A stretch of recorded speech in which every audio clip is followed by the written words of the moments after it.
La metodología de la investigación científica de carácter social involucra directamente al comportamiento humano ante las acciones de sus pares. En otras palabras, la metodología nos conduce a abordar temas que relacionan al individuo con su entorno en el cual se desenvuelve.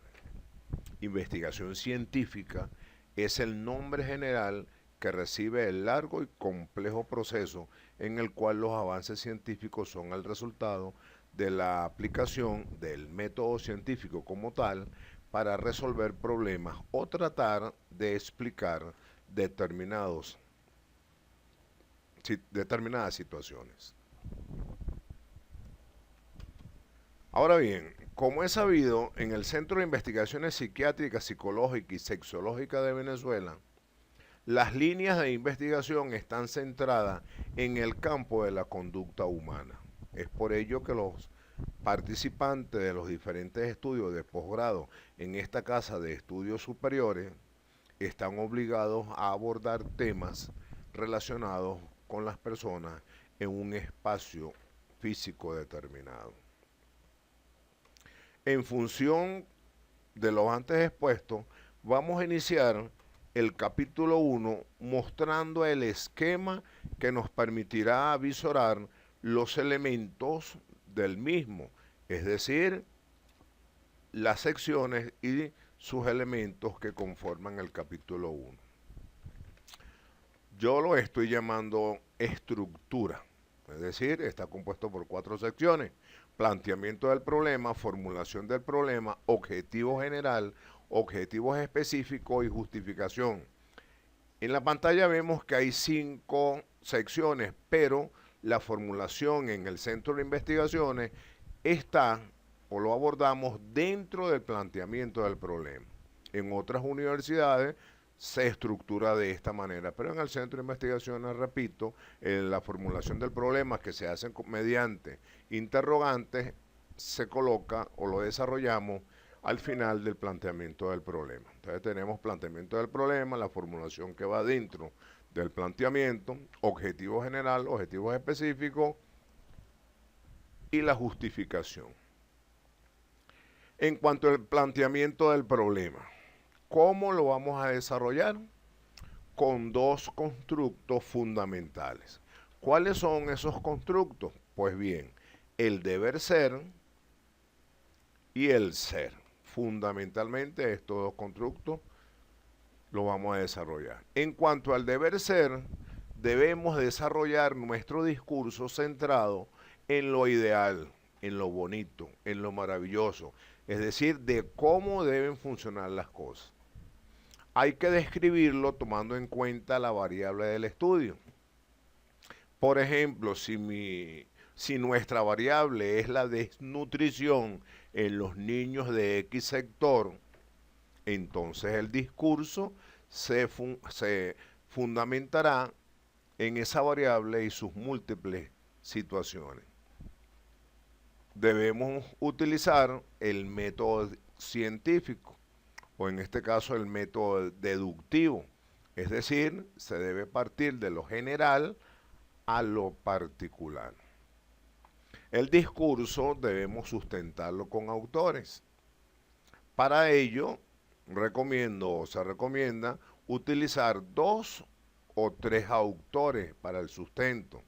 Recuerde que estamos hablando solamente del deber ser, el cual es nuestro planteamiento. Por ello, pues, no es necesario sustentarlo con muchos autores, con 2 o 3 pienso que son suficientes porque el planteamiento es nuestro.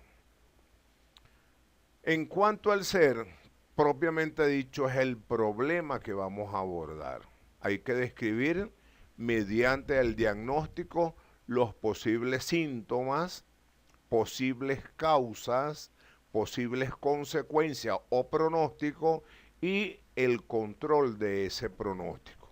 El control es con la propuesta nuestra, es decir, lo que nosotros vamos a proponer, el estudio que estamos realizando, con eso podemos controlar supuestamente la situación que hemos observado a lo largo del diagnóstico. Igualmente, sustentar nuestra descripción con algunos autores tal como lo hicimos en el deber ser. Una vez, aquí hay una nota importante, durante el desarrollo del discurso, es decir, a lo largo del trabajo, el mismo no debe ser expresado en primera persona.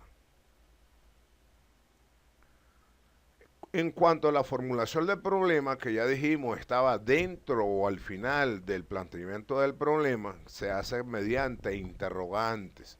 Hay una gran pregunta que proviene del título de nuestro trabajo y está relacionado con el objetivo general. Es decir, gran pregunta, título, objetivo general, o viceversa, título general, gran pregunta y el título. De la gran pregunta se desprenden preguntas específicas. Estas preguntas específicas están relacionadas o van a estar relacionadas con los objetivos específicos. Tanto las preguntas específicas como los objetivos específicos, y aquí no hay redundancia, recomiendo que se presenten en párrafos independientes, es decir, por separado, para tener mejor control y mejor visión de la situación. La llamada gran pregunta, como ya hemos dicho, nos conduce al objetivo general. Se debe usar un solo verbo en infinitivo. Por ejemplo, determinar, analizar, describir, evaluar, entre otros verbos en infinitivo. Una vez que desarrollemos el objetivo general, entonces de las preguntas específicas se desprenden los objetivos específicos. Igualmente, cada uno de ellos debe expresarse mediante un verbo en infinitivo. Finalmente, la justificación del estudio o del trabajo. ¿Por qué y a quién favorece el estudio? Esta es la justificación de nuestro trabajo. Se plantea desde el punto de vista teórico, desde el punto de vista metodológico y desde el punto de vista práctico, tomando en consideración las líneas del Centro de Investigación Psiquiátrico, Psicológico y Sexológico de Venezuela. Esta es el área o el campo conductual. Y aquí finalizamos, estimados participantes, el capítulo 1.